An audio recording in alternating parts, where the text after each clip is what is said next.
All right, it's 8 p.m. It's time to start streaming. Got a couple people watching, which is very nice. Thank you guys for making it. I'm going to be lettering some pages from my comic book Robo number 3. It's the third in a ongoing cyberpunk superhero series, starring the main character you can see right here, Robo. He is a PR tool for a futuristic defense company who thinks that he's a superhero because he believes his company's own hype. And I am going to start working on a pretty fun thing that I'm doing for this issue, which is a old school advertisement like you used to see in comics in the 70s and the 80s. So this is it's going to go on the back cover of the book. And it's an homage to the Hostess snack cakes ads, which were done with the cheapest, fastest talent that they had around the comics offices, but they featured Spider-Man or the Hulk or Superman or something like that, just selling mass-produced pastries to children who read comics. So I wanted to do an homage to that, and I'm going to use that as the back cover for this issue and when it goes into print. And this art is by the main artist for Robo, Renzo Podesta. He's a very talented, very experienced comic book artist from Argentina. And he was pretty excited to do this as well. You could see he's done a great job with the coloring here, and he's even kind of dialed down the detail in his art to make it look quickly thrown together. And he did the 4-color dots here, which I'm so impressed. He did such a good job. But it just looks fantastic. And then the other thing I'll say about this is my best friend did some of the writing for this ad. I was like, "You want to write a page for the comic?" He said, "Sure." So he came up with the character that you can see here, Blackbird, who is a corporate raider. She's a pirate ninja. Hopefully we don't have any pirate ninja war veterans in the chat or watching this later that'll get upset about that fusion of the pop culture argument. But yeah, I'm pretty excited about doing this, and thought that would be a fun way to start the stream, just in case I only have time to do one page. So the very first thing I'll do, now you can see in the background here I've already got a couple of things. I'm trying to improve my speed, and so I leave a lot of the previous lettering behind just in case I want to reuse stuff, and it does save me a little bit of time. So we use some of that tonight. The other thing that I've got going on here is this little blue box. It's the trim lines for when it goes to print. I put that there to make sure I don't put any letters too close to the edge. When it goes to print, anything outside of this blue line is gone, but even stuff that's close to it is in danger. So that's another thing that you're seeing there. So I imported the raw art. That's what I'm moving around right now. And I shrank it down to the proper size, 6.95 inches width, and then the height is just slightly off, but I'll fix that anyway. Drop the image to the bottom, and let's get it centered up on the page.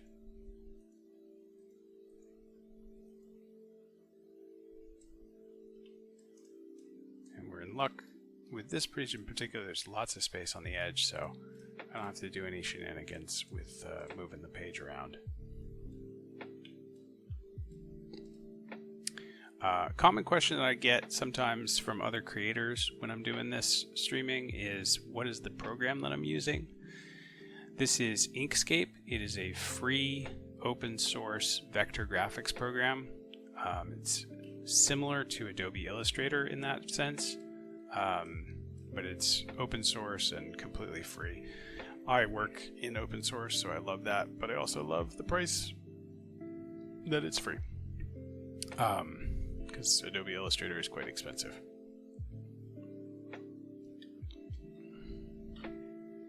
And I try to use as many open source tools as I can when I'm formatting and putting the comic together. I think it's nice that for a hobby or an industry that really doesn't have a lot of options for people to make a lot of money, that the tools, you should be able to do it with tools that are free and high quality, if I say so myself. All right, so got the main art here, dropped it to the bottom of the page. We've got the bleeds barrier up here, and I did a little bit of cheating ahead of time. I grabbed all the dialogue from the script and put it here on the side already. In the past I've done that live, but it's just not very enjoyable to watch me copy and paste things for a few minutes, so we're going to skip that step. I do have the script up in a separate window, which will help me get an idea of what's going on. So the first thing I'm going to do is I'm going to use this caption from a previous page and fuck it up. Grab that, duplicate it, pull it over here.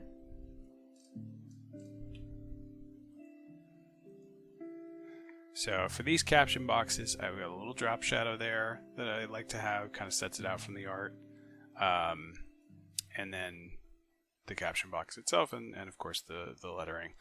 So what I'll do is I will take the caption text here, and one of the challenges that I will have for my lettering this evening is I have never lettered a color page before. So we're going to get to do a little experimentation with what I should make this caption box look like. And it could go horribly wrong. I could spend the whole 2 hours just fucking with this caption box. So aren't you in for a treat? So we got the text object here, and I'm going to convert it back to text mode, pressing the T button, which is also this icon here at the side, and just align it so that it looks nice. And I think I already kind of had it. I think this is the best stacking.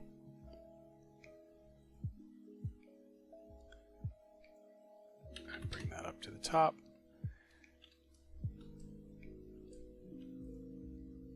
And we're done, obviously. No, this so this looks kind of bad right now. Let me grab both of these.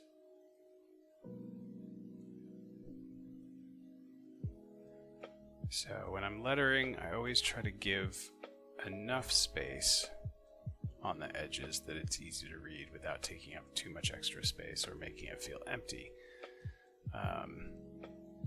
Which is mostly me eyeballing it. There is probably some sort of math to it, but it's easy with the squares. And then we just align to the last selected. Alright, so very easy starting out with a text box that is just a square.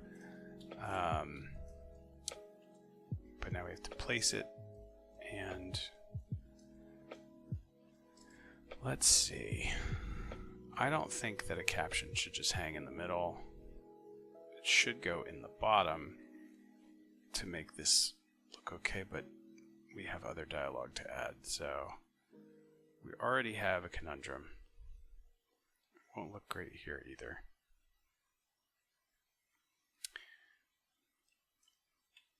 I can stretch it out. Put my chat over.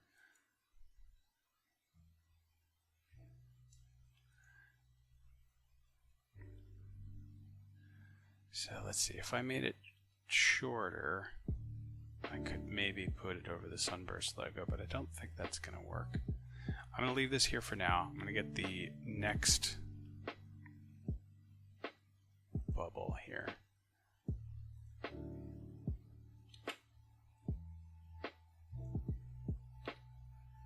So you'll probably see me do this a lot, and I probably won't explain it too much, so I'll stop and explain right now.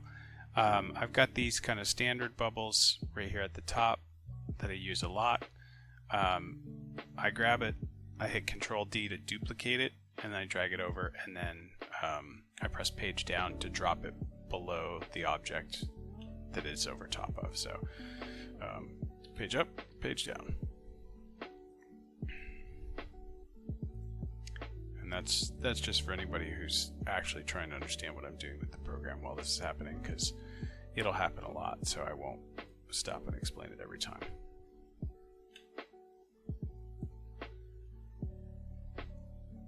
Alright, I should shape this text first.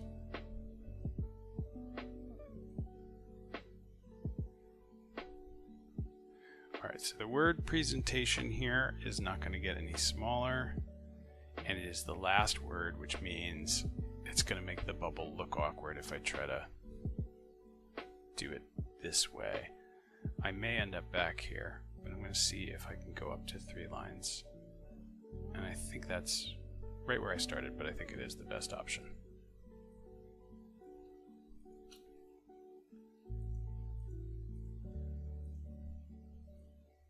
Bring the side in a little bit. Bring the bottom up a little bit. Don't want it to look too much like a loaf of bread. And then so the next step is go to the node tool, which press N to do, and just play with these a little bit. And I do this for almost every balloon. It does take a lot of time, but I feel like it makes the balloon look more natural, like more like it was drawn by hand, as opposed to just copying the same shape over and over again. Your eye would eventually start to notice that it's always the same. So I hope that that makes it feel higher quality, but that's just my hope. I actually haven't ever received feedback on it one way or another. And then once I've got the balloon kind of where I want, I make sure that the border width is the size I want, which is 1.6 pixels. It's just thick enough for my taste. And of course, now that I've done this, I look at this text and I just want to make it a little bit more exciting. So I'm going to make this kids just a little bigger, screw that up slightly, and then fix it.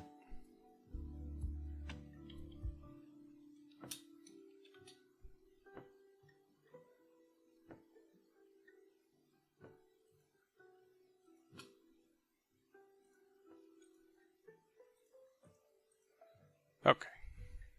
Still looks good.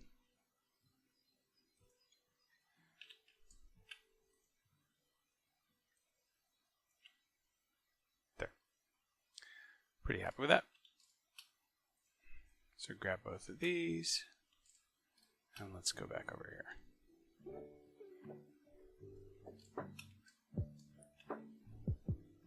This gives me a little bit better idea of what to do with this caption. I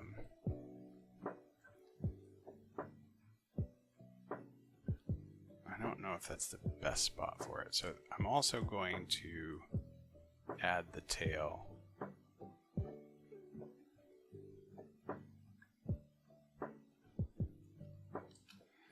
All right, let's see if I have an asset for this over here. No. All right, so we're going to make this from scratch. So in comics, when they have somebody inside of a building, they have kind of a tail that goes into a little splotch mark. And I'm just going to make this splotch real quick. Do it over here.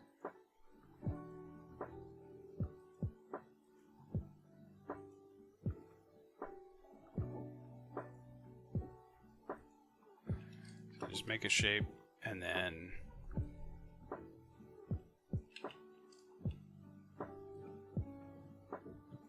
kind of turn it into a little star.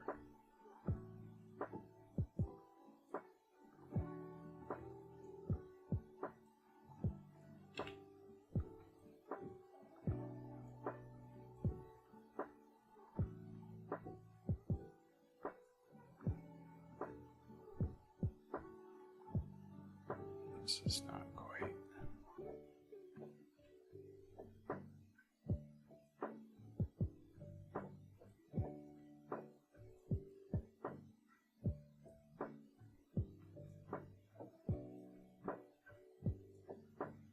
There we go. And then go to the edges and round those off.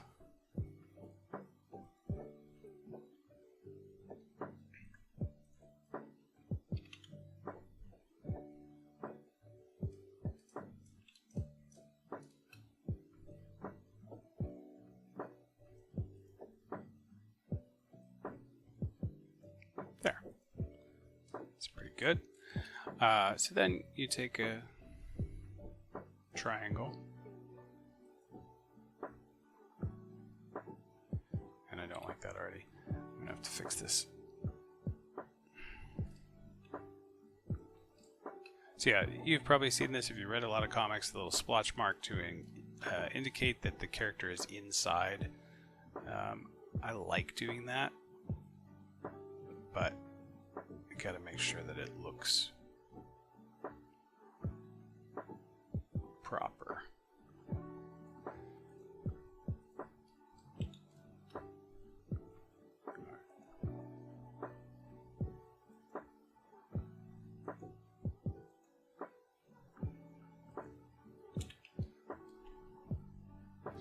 And one of the things about, Inkscape is made for vector graphics, and I think, people have probably made better progress with tools like Clip Studio and Illustrator to improve comics lettering as a whole. I'm kind of doing this on my own because there's not a lot of people who letter with Inkscape, but I think I kind of got the hang of it these days. So I think that looks pretty good.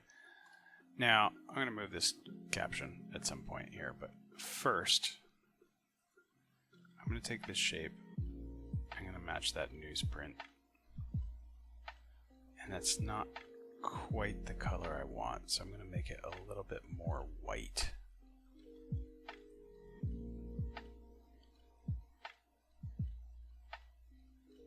Renzo did such a good job. I'm going to try not to screw up his work.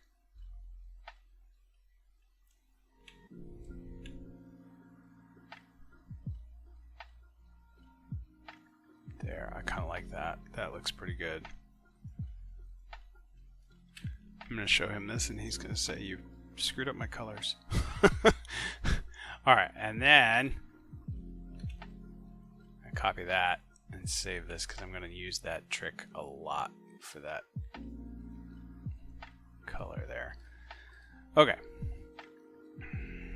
So now let's take this, and I actually think that for this colored page, I'm actually going to get rid of the drop shadow. I do that in the black and white pages so that it stands out a little bit better and it doesn't create as many tangents in the artwork. But because I can use color here, I think it's going to look better without it. And I think to compensate, I'm just going to make this a 2 pixel border, which really is not that much of a difference. Maybe I'll make it 2.6.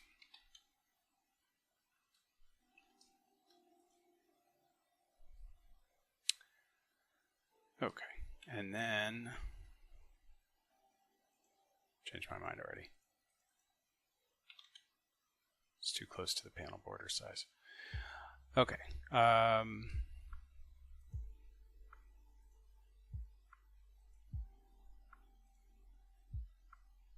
Ooh, that's fun.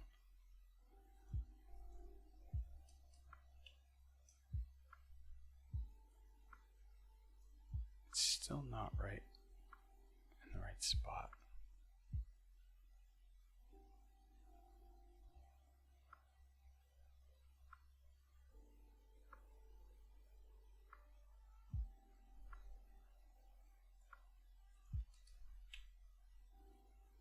That just looks wrong.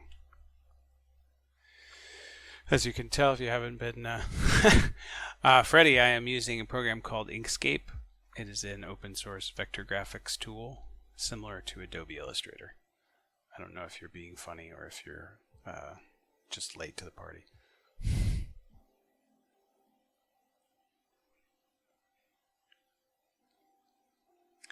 Yeah, so if you haven't watched me do lettering before, I do a lot of this hemming and hawing, and I will try to get a little quicker with it as we go on. I think this is my most challenging panel for placement, he says, before we get to this one down here.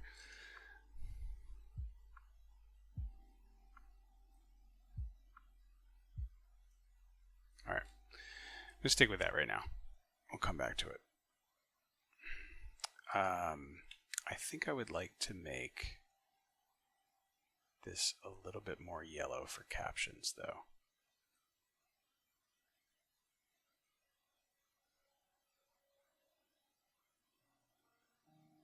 That's too much.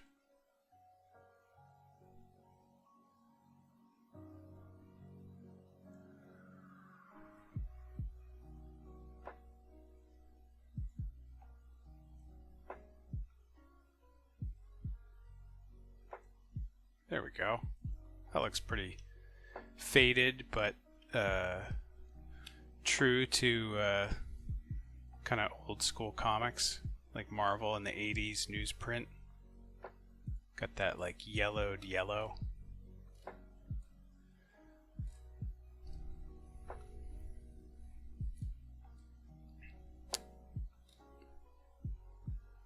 Alright, so next we've got, love these kids' faces. We got our product shot right there at the top.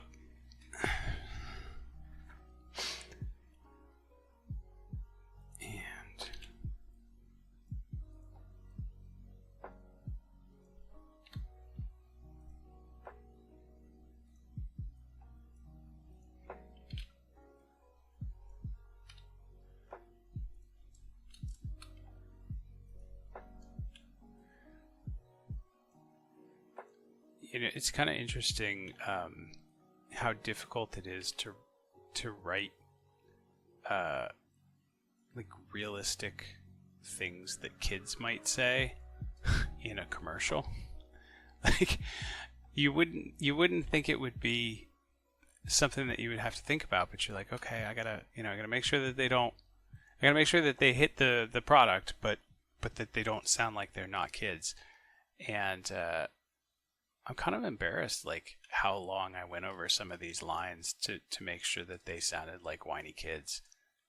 And there's not that much on the page. All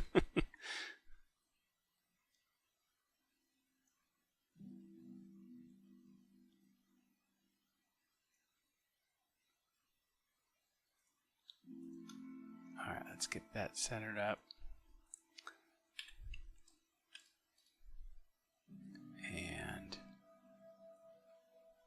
One of the other things I like to do is to try to give characters a bubble that, I mean, you always want to give the bubble a little bit of feeling for what's being said. But when we get to Robo later, I give him a distinctive look to try to convey that his voice is different. So right now I'm like, do I want to make these kids talk somehow? Like do I want to give their voices some sort of a shrillness? And it's not quite the same, but I can show you an example bubble. Like these are from previous pages. So the one here in the upper left is a character who had just been injected with a neurotoxin. He's starting to really trip out, and so I made the bubble drip, and the words start to get blurry and change size. And then this one down here is when he's coming out of it. So he's like, it's a little shaky, and he's trying to get the impression that his voice is like unsteady. So I really enjoy thinking about things like that, but I'll tell you, both of those took me way too long. I probably burned an hour that could have been spent on something else, playing around with those. But I enjoyed it, so I guess that's really all that matters.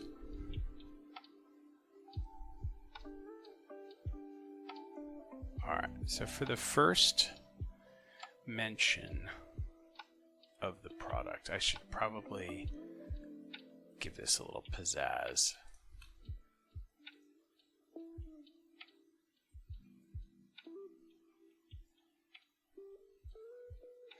Actually, let's shape this text. Make sure.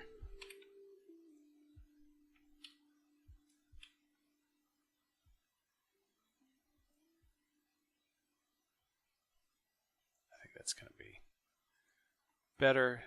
You know, product, each line, or each word on its own line. Now this is it's a cyberpunk future where corporations have replaced governments, and really in their legal system in the future, there's probably no such thing as a trademark. I don't think that would be something that corporations would really carry over without having to set up some sort of enforcement, which would cut into their profits. But since we're readers in a world with trademark, I feel like that's an easy way to just call out that this is a product placement situation.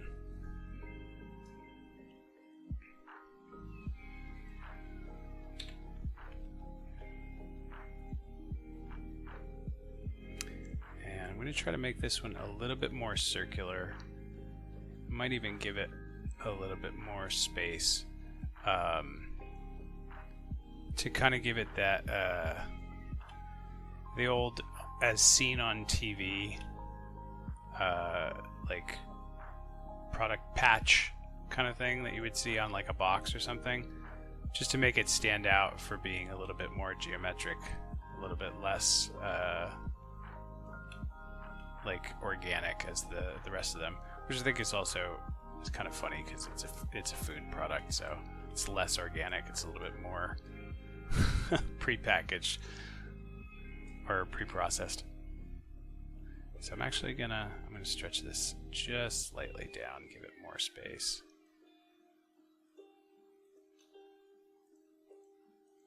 And of course we're gonna put it over here, and I'm gonna say, oh no, it's the wrong size.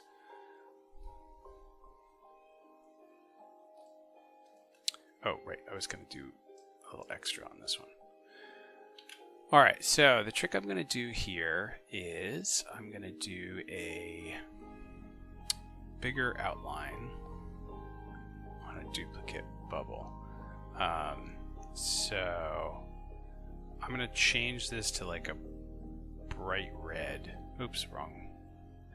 Change it to a bright red border. And then I'm going to drop it down below the other one, and then I jump the size up. Let's go back to this one real quick, make this 1.6, and then I control click. Come on. Alright, then we move it off and we select it lazily.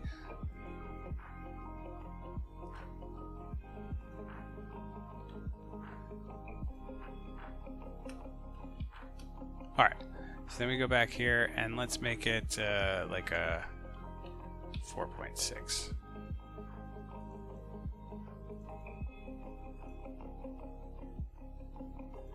Make it like a 5.2. Alright, so that's kind of intense. And I'm actually going to change this to be a 2.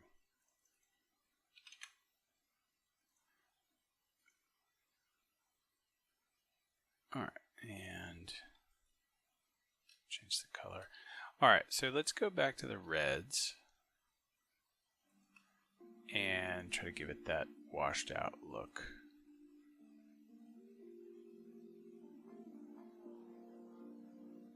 Still red.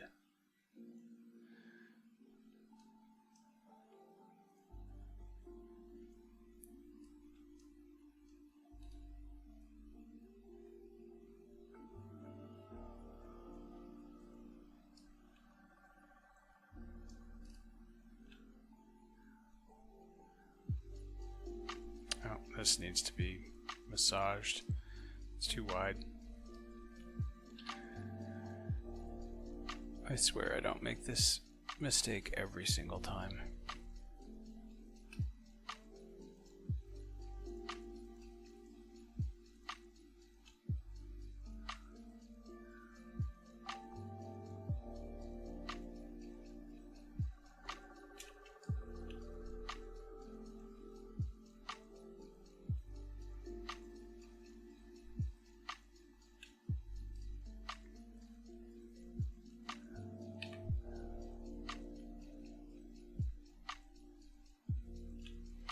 Dots are tricky. I feel like they are both closer and further from the edge of the bubble, which just gets on my like OCD range around the edge.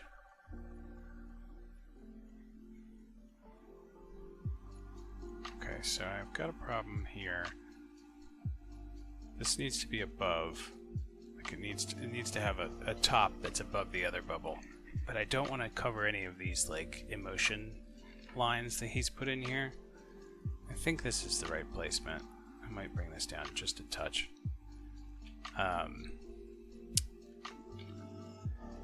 I never used to think about any of this stuff, and as soon as I started trying to learn how to letter, I just started noticing it like everywhere in comics.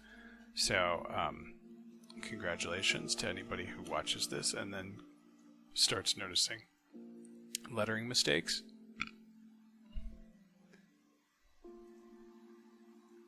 But there's a lot of people out there who are like really skilled and professional about all this and do a much better job than I do, who just know this stuff like the back of their hand. And I really envy people who can like place bubbles perfectly. And I think I'm going to have to change that color.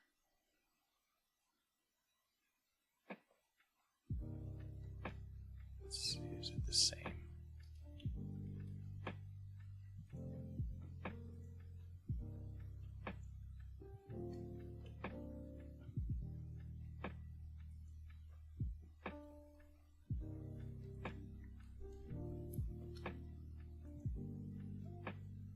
Freddy, this is the kind of dead space that I was talking about when we talked earlier. Like where I just sit here and think live on stream.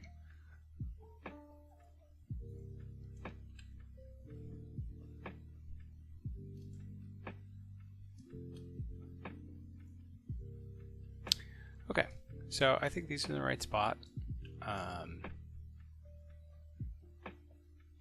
Zooming in here is really crazy for my eyes.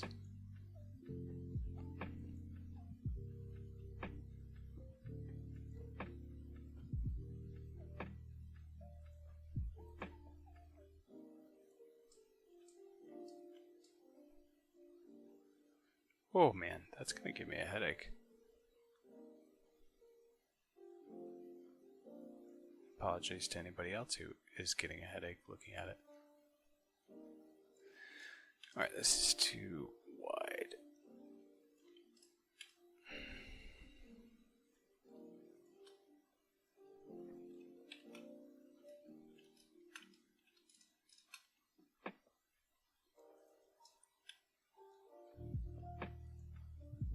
When doing tails for speech balloons, you should always try your best to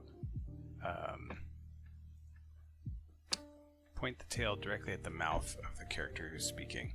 I can't always do that. I've always kind of felt like part of that is my problem for the dialogue that I write, but just sometimes you kind of have to point it at their head or in the general vicinity of their mouth hole. Again, that's one of those things that you never think too much about until you start looking at a lot of lettering. So I feel like that came out pretty good.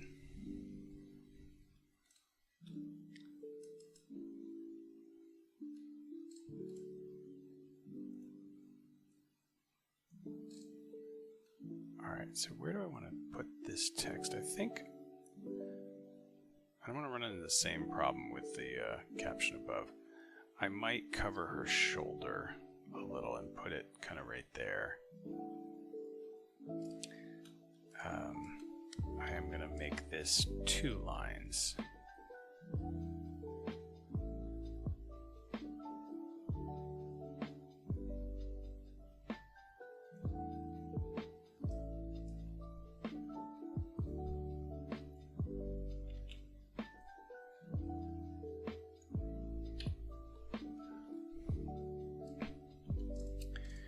Now I could also break the barrier. I don't think I'll do that though.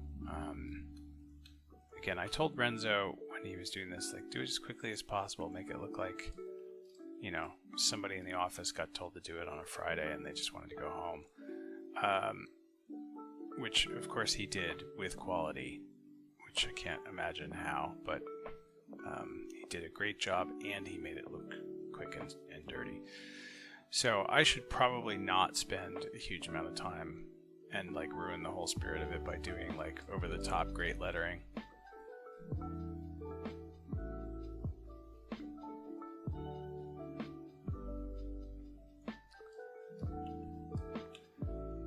But I'm gonna.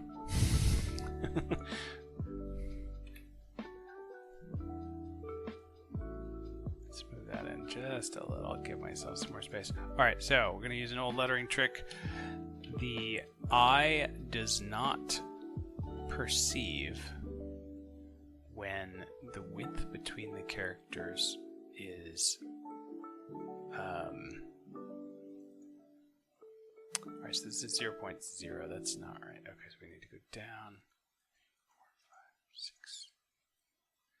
Yeah, when the width between the characters is less than 7%, we don't notice, but apparently it's a trick that letterers used to just get just a hair more space.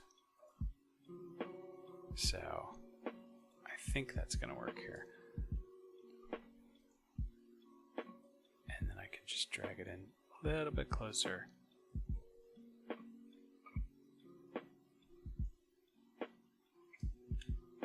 I love being able to say, like, I know an old lettering trick to make it seem like I've been doing this for a while, but this is only my second comic that I've been lettering. And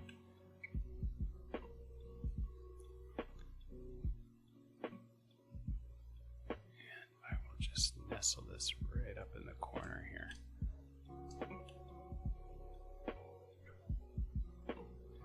I'm not going to break the barrier on the panel, which I do occasionally inside the comic. I'm just going to do it like that. And that looks pretty quick and dirty. Actually, really, I'm very happy with how that came out. It's kind of perfect. All right.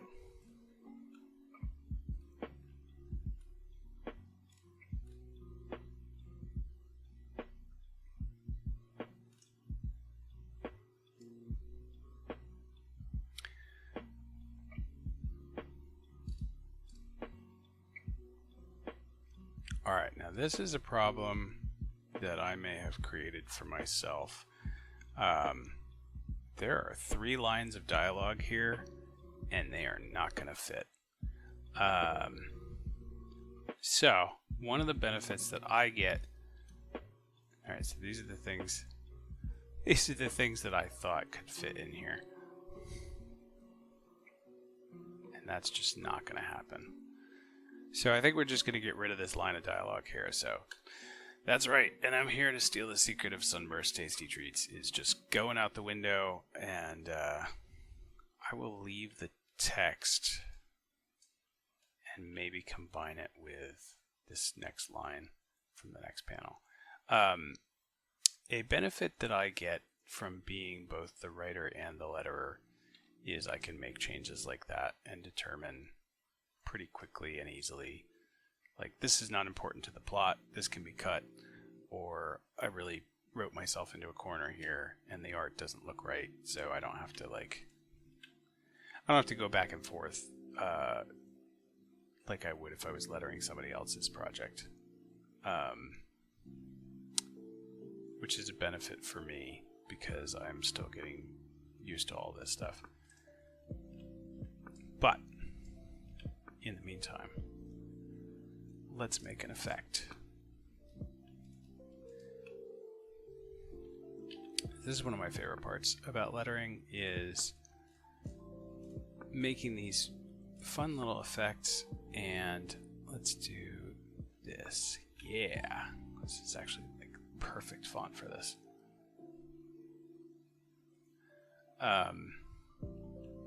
Making effects is just fun. And here, I'll look at a few here that I did already. These kind of like screaming letters, and this wump is, there's not much that I did here, but it just looks good. And then the stuff that we talked about with the psychoactive speech. I don't know, I just really enjoy doing that. It's a way for me to be creative without having to actually draw. Alright, so let's move this over here and take a look at what we're working with.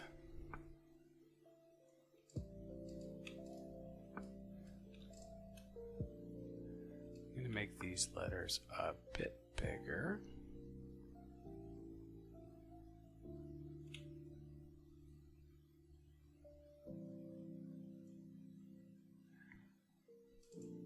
And one of the things that I'll do here is, so text in Inkscape it's a text object, but that means it has to retain some of its text stuff.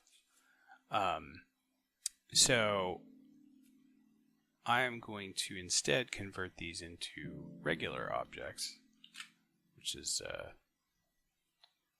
object to path.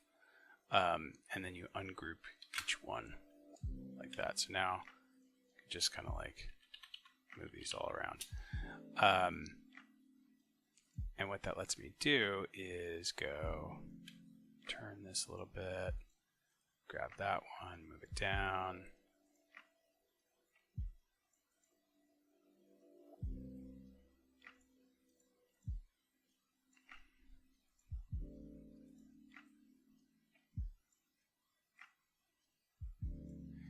And just kind of like give it some character here to go along with the word.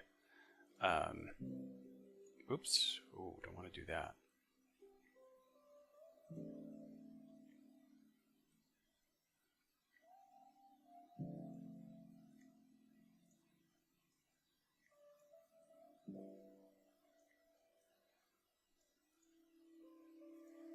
I think that was kind of like better like this.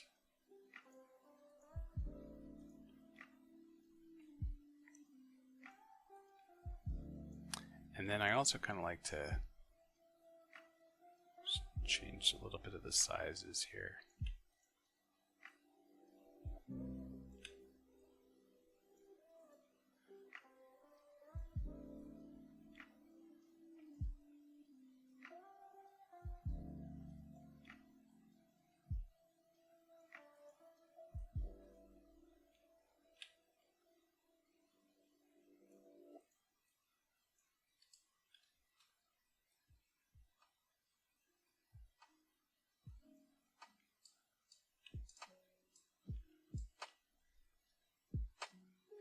Alright, so now we run into a new situation for me.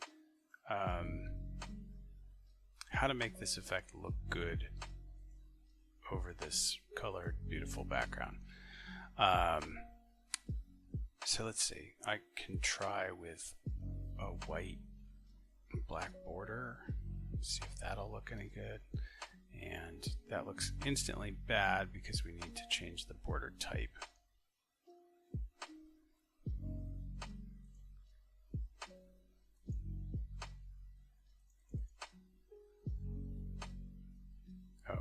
Too many. I have to change each one of these by hand, I think. That sucks. All right, well let's get a look at this first.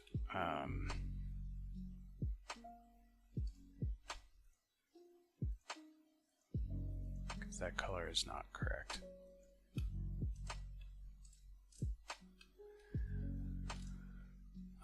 Alright, so I'm going to use this kind of yellow color that he's got in here.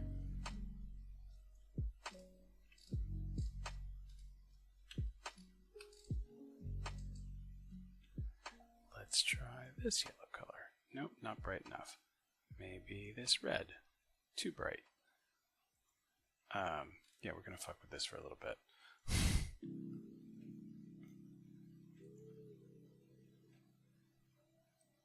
Ooh, how about... No, definitely not.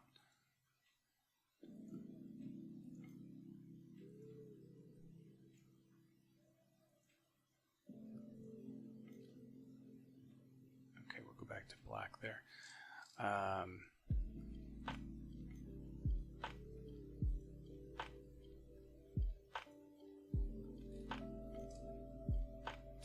Alright, I think instead I'm just going to go back to the color picker. I might make it a little orange.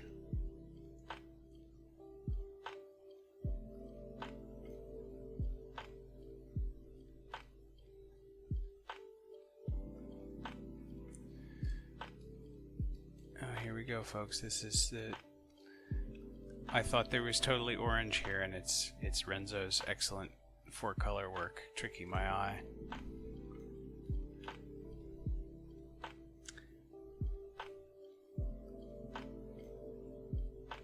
Huh. What if I can fill with that? I don't know how to do that. That's going to take me forever. We are going to go back to this color. And I think what I'll do is I'll brighten it slightly. So I'll unfade it. And then I'm just going to make it a little bit transparent. Let's go with like 85%. So my thought here is I don't think I could easily mimic the like excellent color work that he did there. So if I give it some transparency, it won't jump out like quite so much as a completely different object there. And the other thing I need to do is go through and give these just a bigger border. So I'm going to do like 2.2 here. Maybe 2.5. 2.6. I like the font a lot, but I want to make sure that it does have that effect feeling.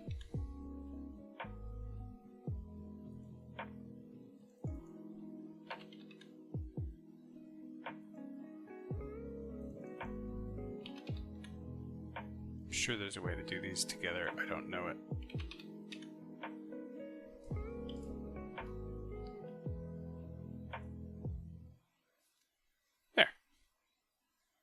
That's not so bad.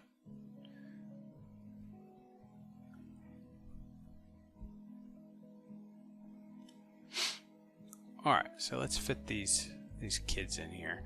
To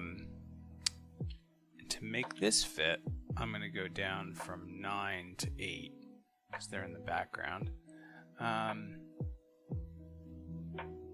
Here's what I'll do. I'm going to take... No, I'll leave it all the same. I was thinking I was going to make Blackbird like bigger than the rest, but I think that the whole thing is kind of an exclamation. It should stay the same size. So let's copy this guy. And these are my yelling bubbles. This one is actually very well sized.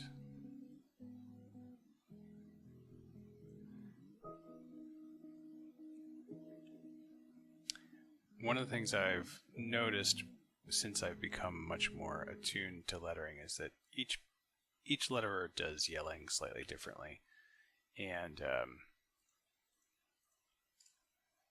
it's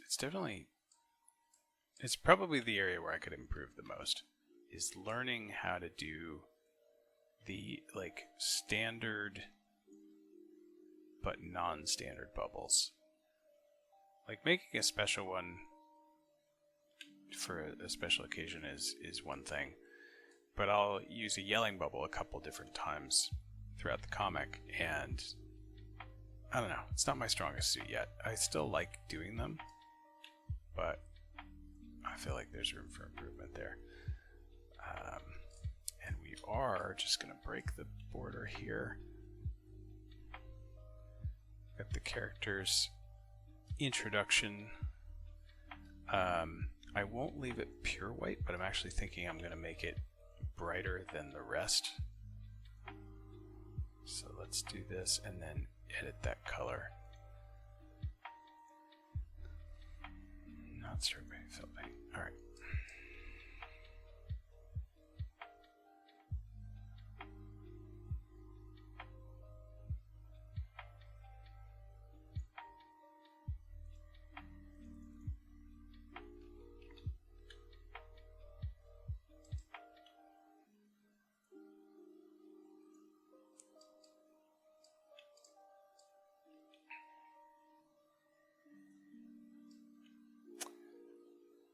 Now, kind of giving myself some trouble here. I don't want to defang this bottom. This might look weird.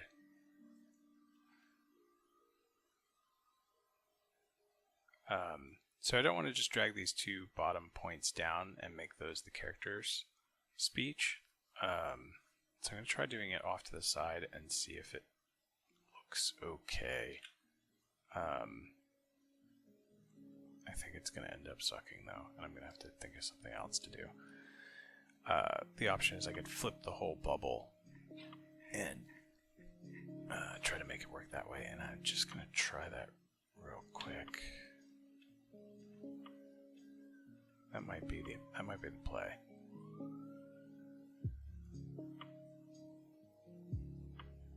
Yeah, this is better.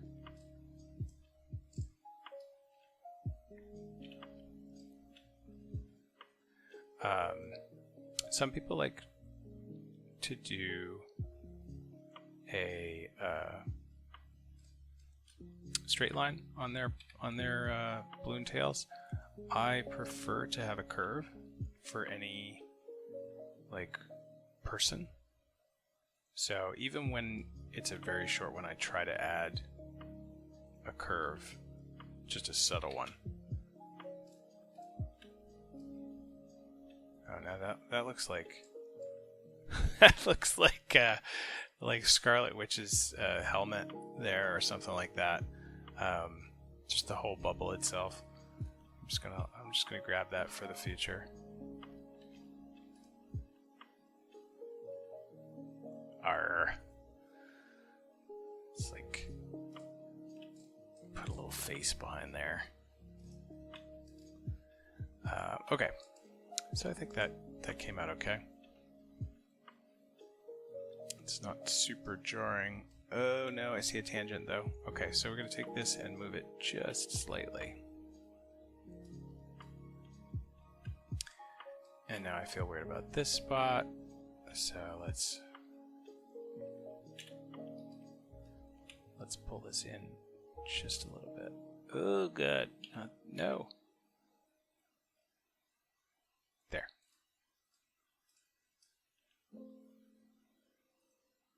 All right, so here's what was happening. This corner right here in the bottom was too close to the edge and it looked weird. And then when I moved it, this corner was too close to that edge and looked weird.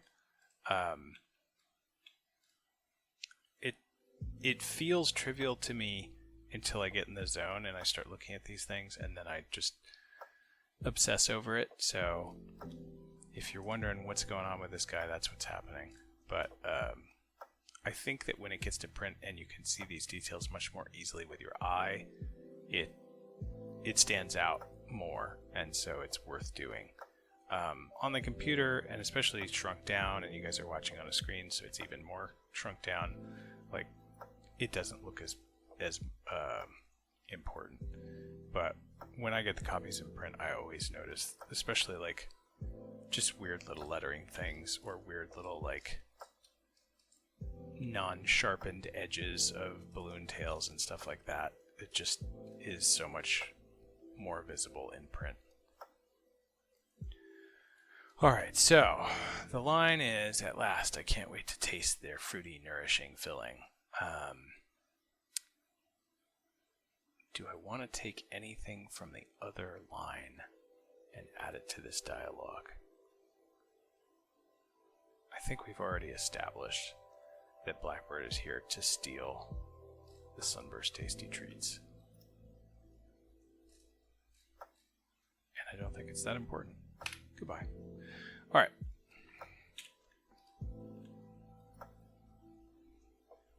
So we're going to go and do this. We have a space here. So let's try to make this a little bit more oval shaped.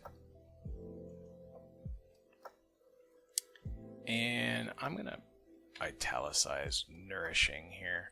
My thinking is that Sunburst Tasty Treats are like, you know, a snack bar or whatever, but they're also like a protein bar. So they may be the only food that some kids would get in the future. So they have to be nourishing in some way.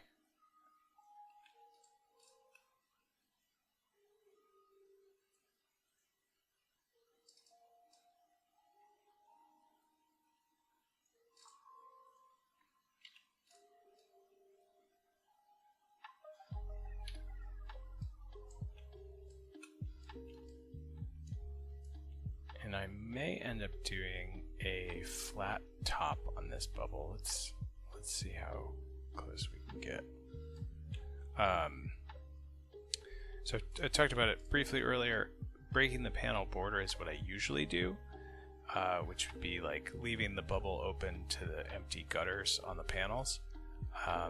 But I feel like it's a little bit more authentic to this 1980s like style, that if the bubble gets too close, you just flatten out the top and make it run along the panel border. So we'll see here. We'll see how I can fit this in. I think that might be worth doing.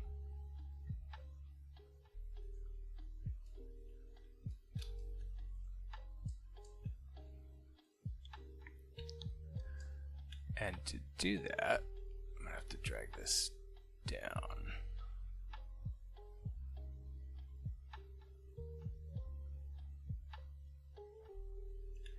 And then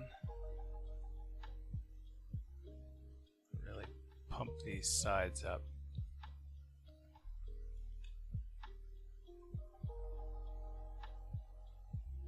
But that's not what I wanted to do. The nice part there is I get to bring this in a little bit, kind of take it away from the other panel borders, because now there's more space. And I'm not going to bring that up too much, but I am going to round this slightly. And I hope that that will give the impression of a little bit more circular space, even though I flattened it out. And let's color this properly.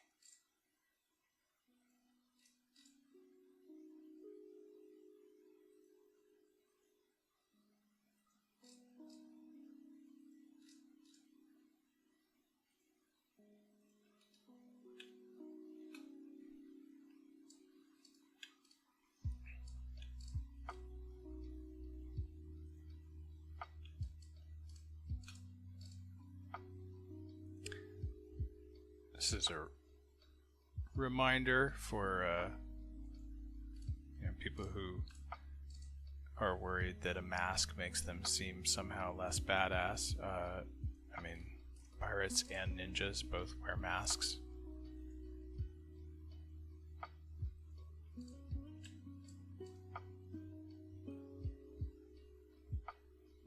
Oh no.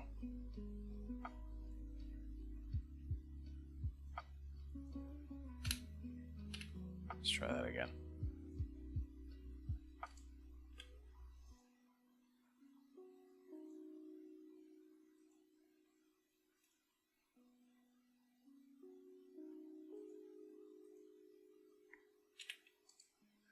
like I added 2 nodes in the corner, and that made it not actually a triangle shape.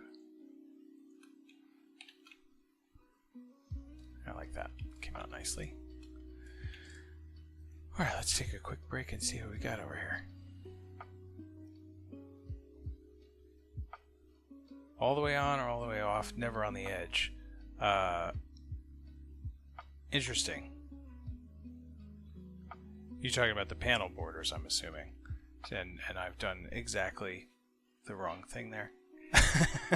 I'm going to give myself a pass on it and say that it's, again, staying true to the getting it done on a Friday before you leave work for the weekend style, if that is the case. But I do generally agree, like, that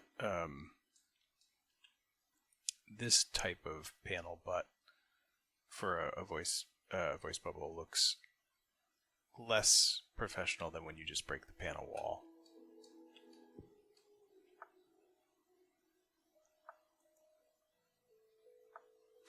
We've got 1, 2, 3, 4, 5, 6. I think it's 7 people watching, which thank you guys so much for watching. If you came in after I did the intro, this is the back cover, a fake ad, homage to like 1970s, 1980s Hostess Fruit Pies comic ads, and it's for my comic Robo #3, which is on Kickstarter right now.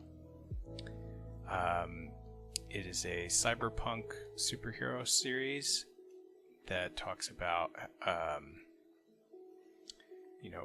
hustle culture, social media, corporate power, a lot of things like that. How technology like affects our lives, how work affects our lives, and so even in this joke of a fake comic book ad, I tried to fit in a couple of those kinds of themes. Like the thing about the nourishment being required and stealing a corporate secret of like how to make these snack cakes. So if you aren't familiar with it already, check it out on Kickstarter. I think you'll really enjoy it. We've already reached our goal, so you'll be able to get those comics for sure. There's no danger of them not coming out. With that said, I'm going to move on to doing the rest of the lettering here. Let me check what's happening here.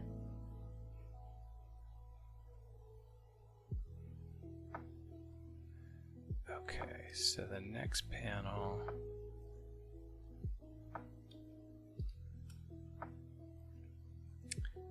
Yeah, again, as I was saying earlier, sometimes I just overload these panels. I had intended to have Robo saying "not so fast" as like a break-in, but I think it's going to end up going in panel number 6 here instead.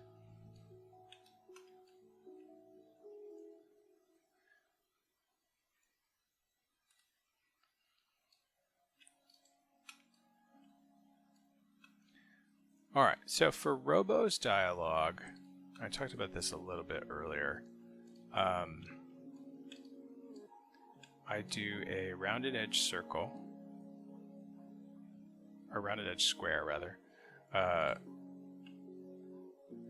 and I feel like this is kind of a way to show that he is, it's rounded edge square and italicized text, and that's my way of showing like a someone who is both human and speaking through a machine. So the squaring gives it that mechanical look to the voice, so to speak, and the rounding and the italics kind of give it a little bit more humanness. It's all very subtle stuff, but that's what I'm going for with this. Now I think what I'm going to do is I'm going to merge in, I'm going to make a fresh one for this, but I'm going to merge in a shout at the top, and let's make it a 7-pointer.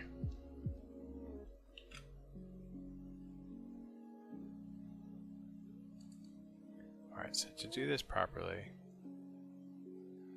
let's make sure we shape this text.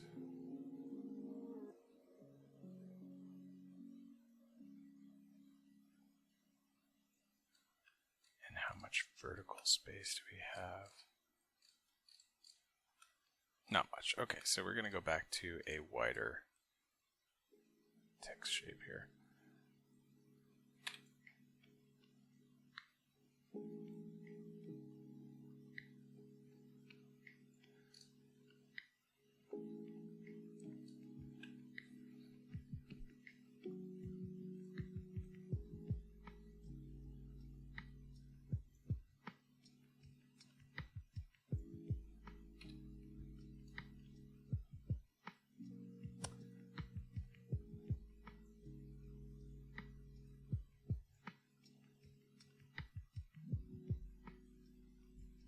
Touch up these edges. There's not a lot of space here, so I am going to have to be a little bit judicious here.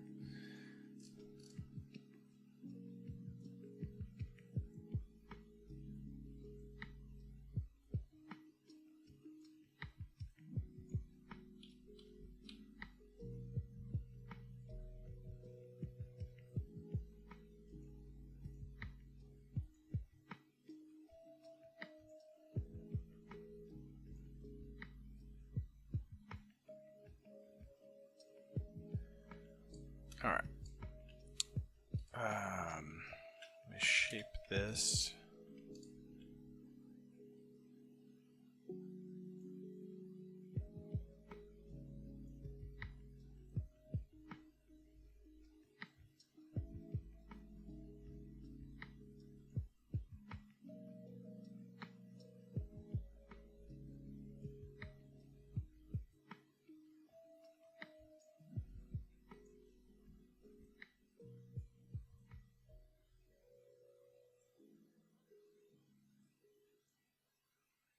And, oh, I missed a line.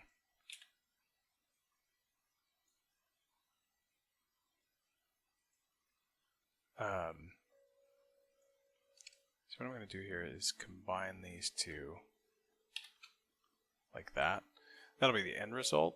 But I need to make sure before I do that that this is going to fit.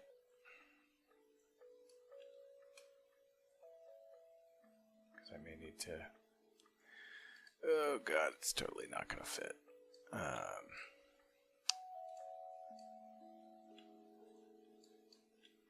so we're going to take this one.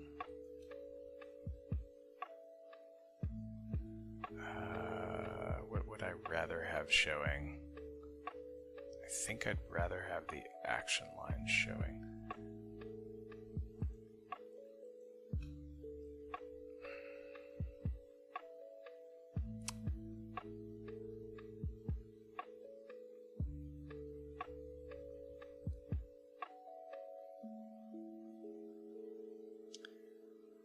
Just totally break the border again here.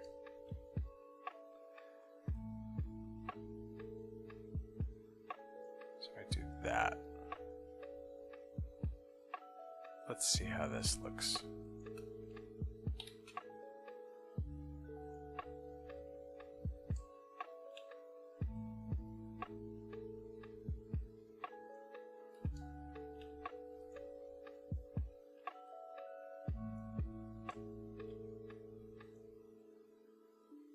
Not awesome. Let's see how it looks if I zoom out. Not awesome. I'm not super happy with that.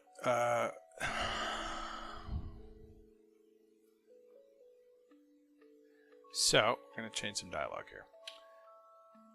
Let's get rid of days of.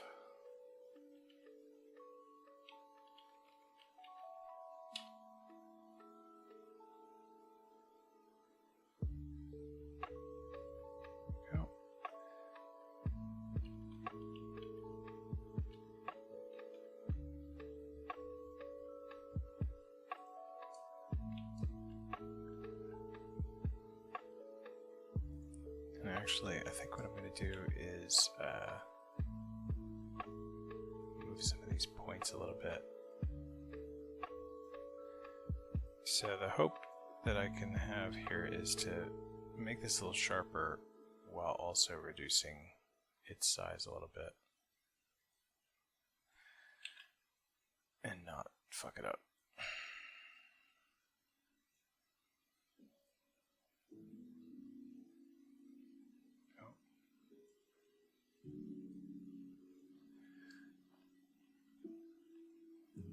So if I bring that down, it's got to go all the way down.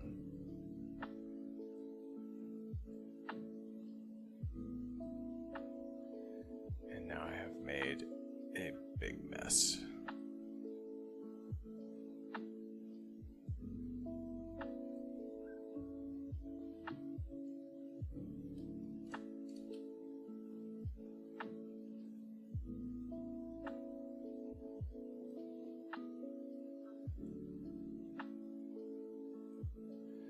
So I made a huge, terrible mess out of this. Hopefully I don't have to just like abandon the whole thing.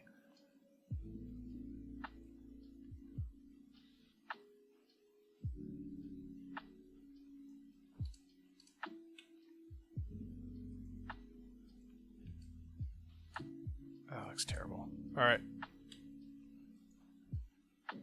Abort.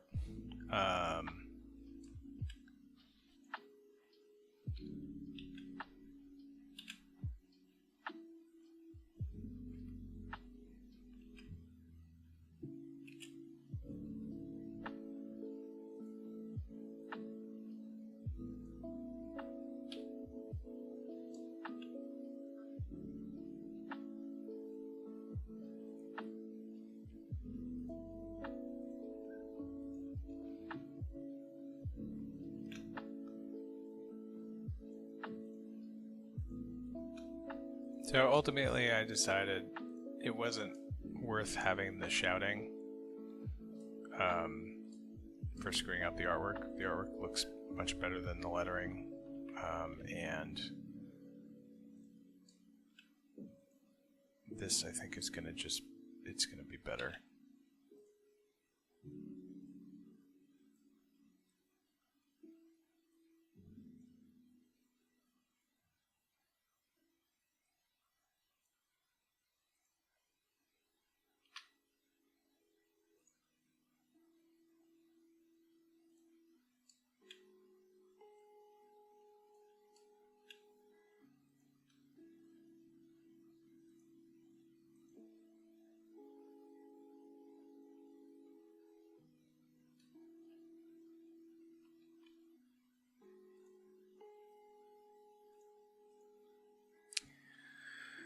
Okay, and I'm just going to full commit to breaking that border there. Check our size. And go back and make this all italics.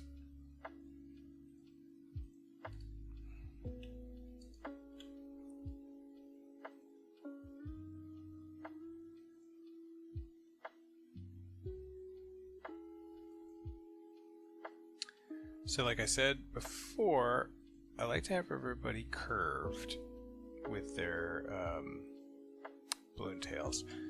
And I also said that I want Robo's voice to come through as like a little bit mechanical and a little bit human. So I try to curve his stuff ever so slightly and try to give it a little bit more direct lines. I don't always get to do that again, but that's what I'm going for. I think that came out pretty good.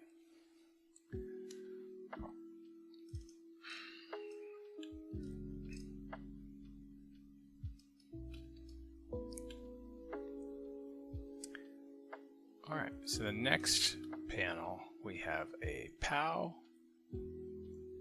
and an OOF. The OOF just going to steal this guy.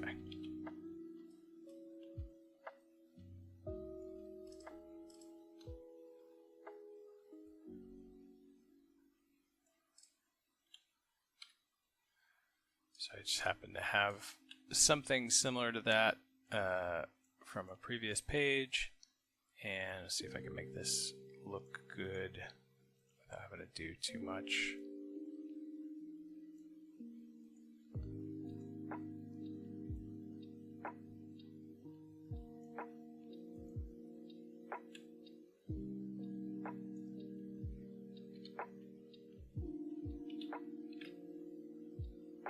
Nope.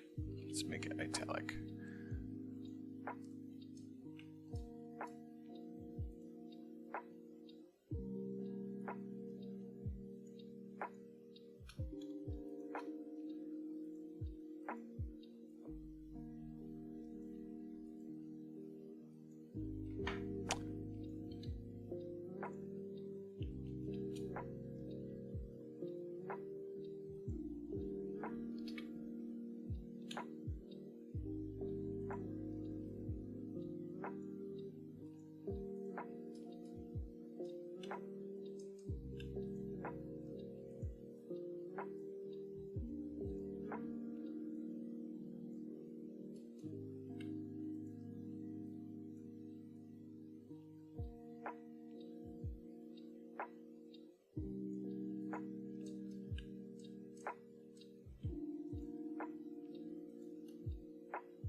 Cool.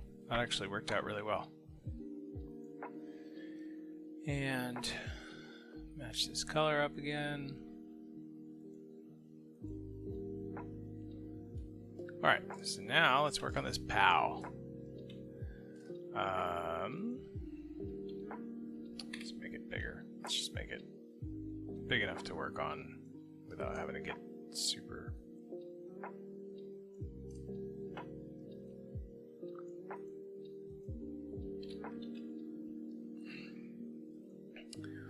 Alright, could go with that. It's very traditional. Looks good, but let's just check and make sure that I don't like a different one better. That's not bad.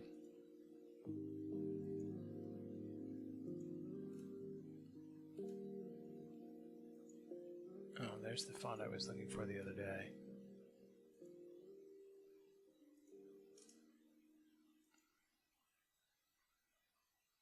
Probably gonna go with that first one, C Smash.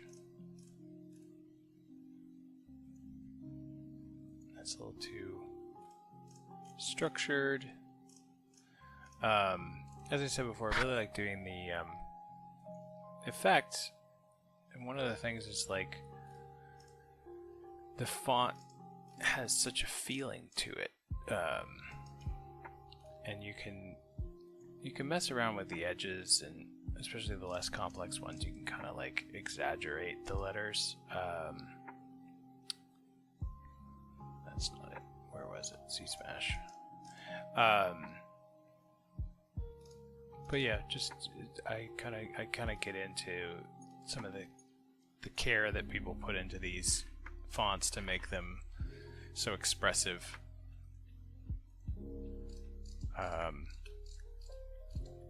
This is an example of times that I've like screwed with the border or the line work in the letters, and I don't recommend it. I'm not going to do that again unless I really need to.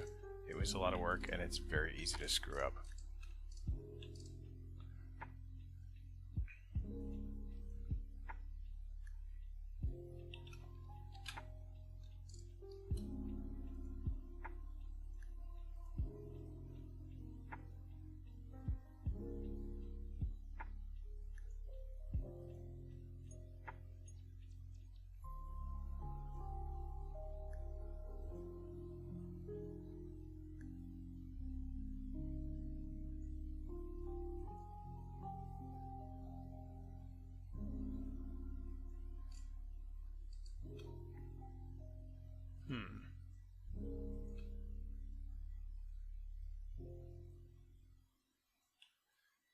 Maybe I should get rid of the exclamation point.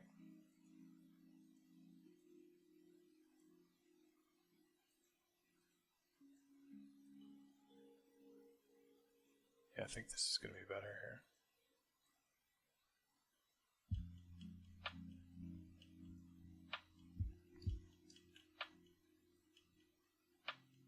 Let's just make these kiss.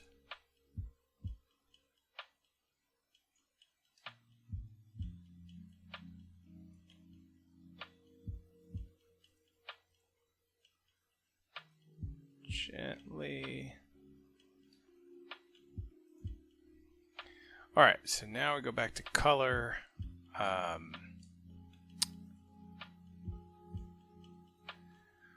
We're going to try that 85 again.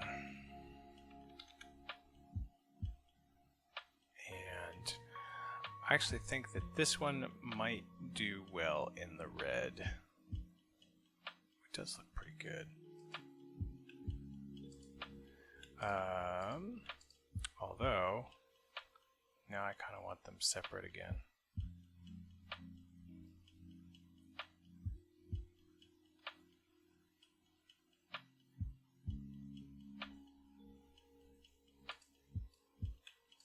It's two separate. Let's put that guy up there.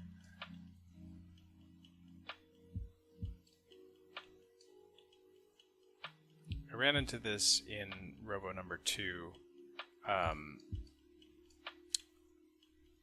Short little effects like this, they don't read quite as well when you jumble the letters up together.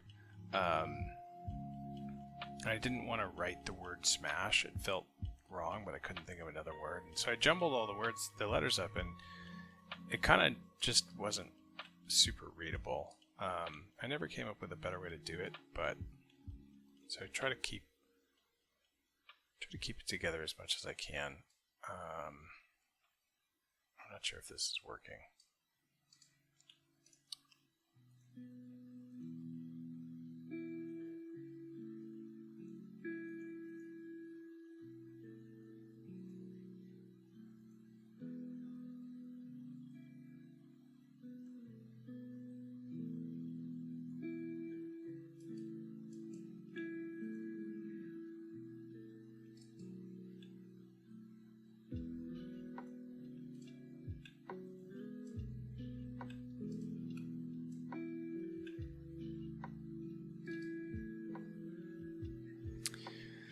The other thing I could do is I could add a little background to the letters.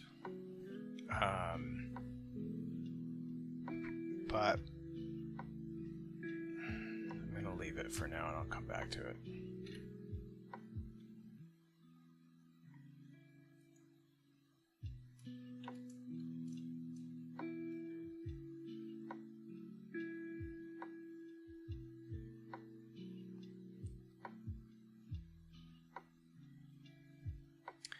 All right, here we are in the last panel. So we've got a nice big open space here, and I think what I'm going to do Robo's line last. Make sure that he gets enough space for it. I've got this line for the kids. It was supposed to be both of them, but the way it's drawn, I won't be able to do that. So I'll probably put that here and give it, just give it that like psychological feeling of it's so delicious. It just hangs there right in the space by itself, and there's no real arguing with it from a marketing perspective. And again, I'm going to give it a little bit more room inside the bubble.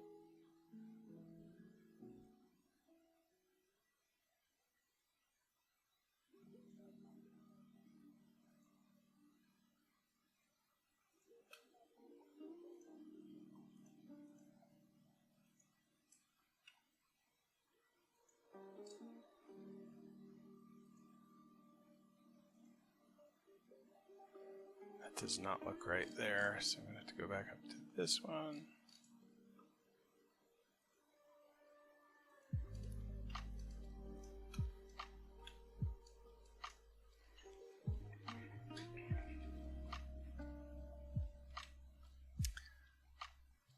Cool. All right, let's add a tail to that.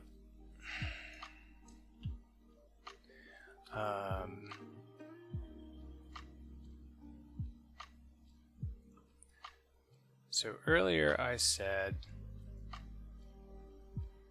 that your tail should point directly at the character's mouth as much as possible. And I'm kind of wondering if I want to do this.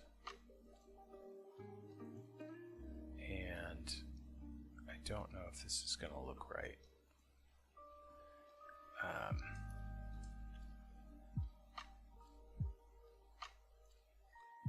Ooh, that's a subtle curve. It's probably right though.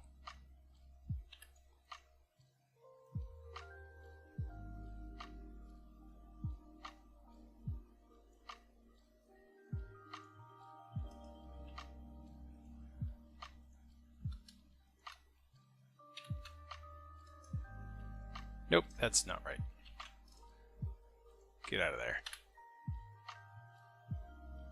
And because of that, I'll move this here, flip it horizontally. Still not right.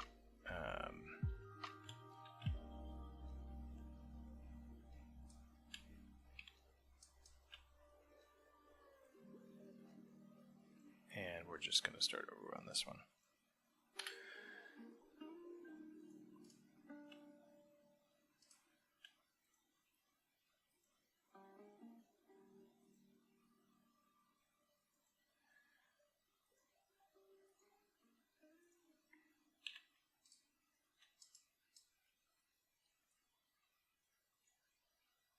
Instead, I'll give this a big curve. Very cartoonish.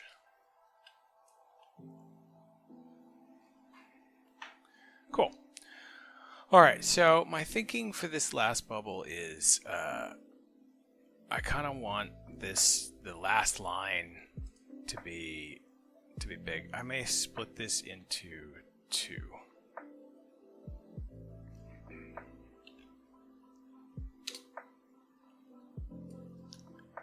So what I'll do then is drop that there, and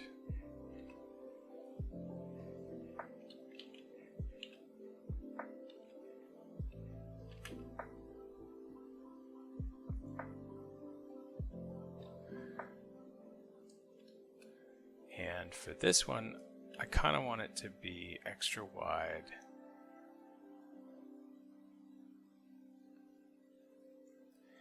And I'm going to jump it up to size 11, maybe.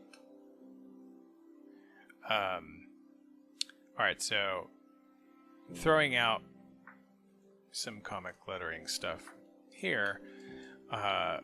This is this is marketing copy, so it needs to be a little bit bigger still. Make it size 12.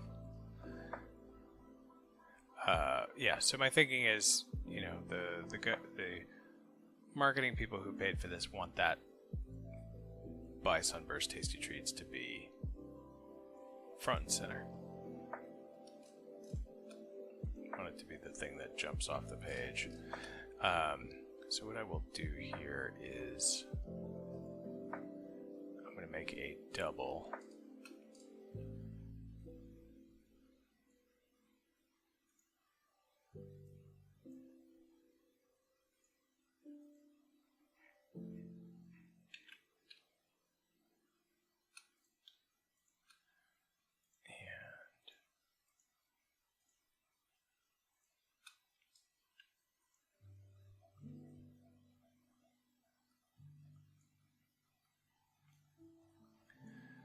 It's funny, I thought for sure I would be able to finish this page quickly. There wasn't that much going on, and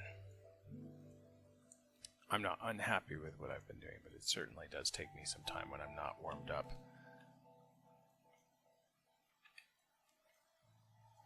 And I had to figure out the colors.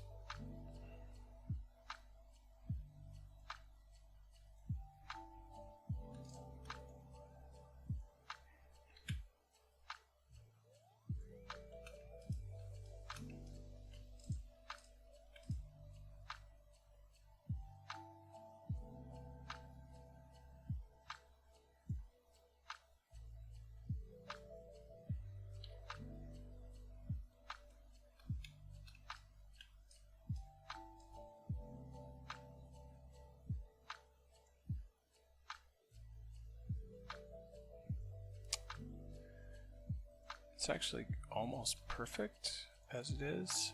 I do need to move it slightly, but I may leave that bigger barrier. Again, trying to make that last line jump right out. So this is the part where I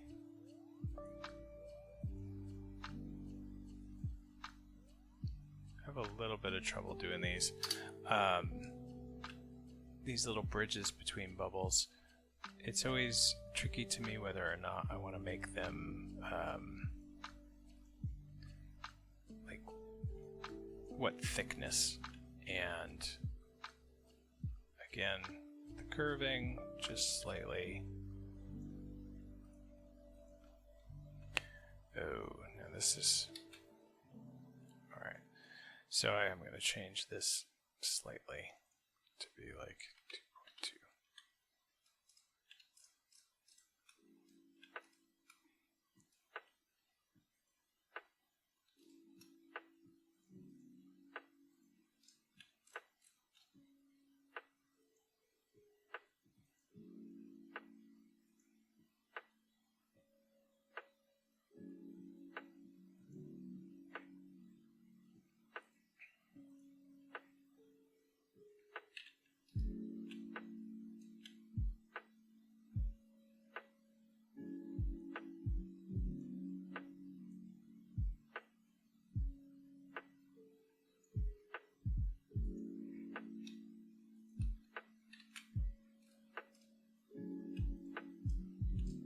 Nice. Alright, so there's only one thing left to do. It should be the easiest thing.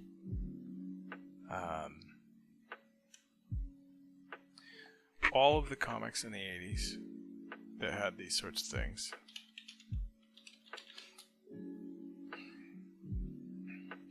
had a little line at the bottom so that you knew that even though it looked like the comic, that it was an ad.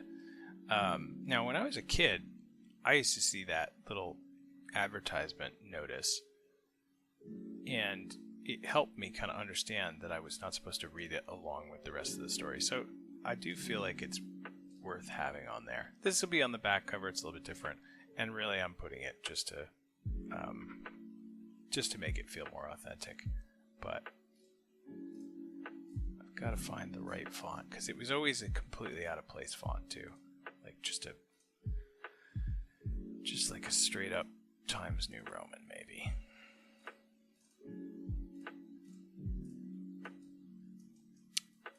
I can find my Times New Roman. That's not the font. That is not it. We're going to cycle through these. Well, actually, maybe I just selected it perfectly. That is the font that I want. Go me. Let's make it a little smaller.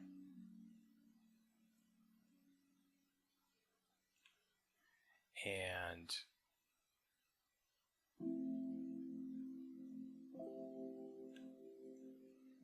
that's pretty good.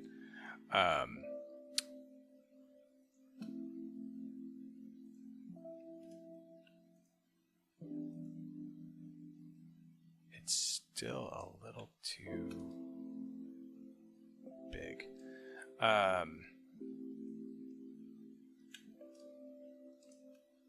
That's what she said.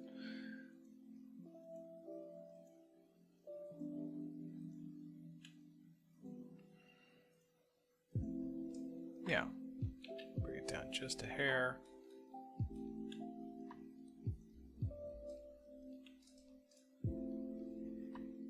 Doesn't that look cool? Pretty fun. Alright, so that's a fully lettered page. And then the last little bits of how you do this are, or how I do this is, let's take this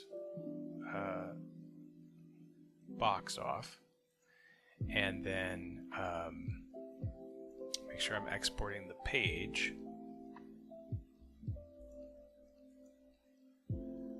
change it to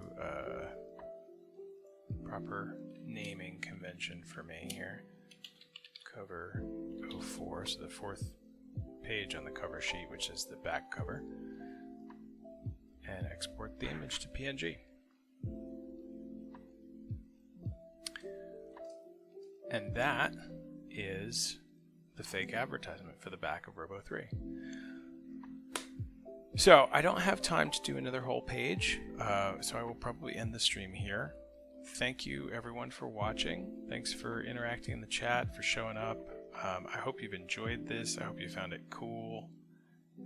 Robo is live on Kickstarter right now. You can get all 3 issues. You can get them digitally for $10. You can get them in print. I'll ship them to you if you're in the United States or Canada, even in the UK. Other countries it's a little too expensive, but if you really want print copies, you can hit me up in the comments and we'll work something out about how much it's going to cost.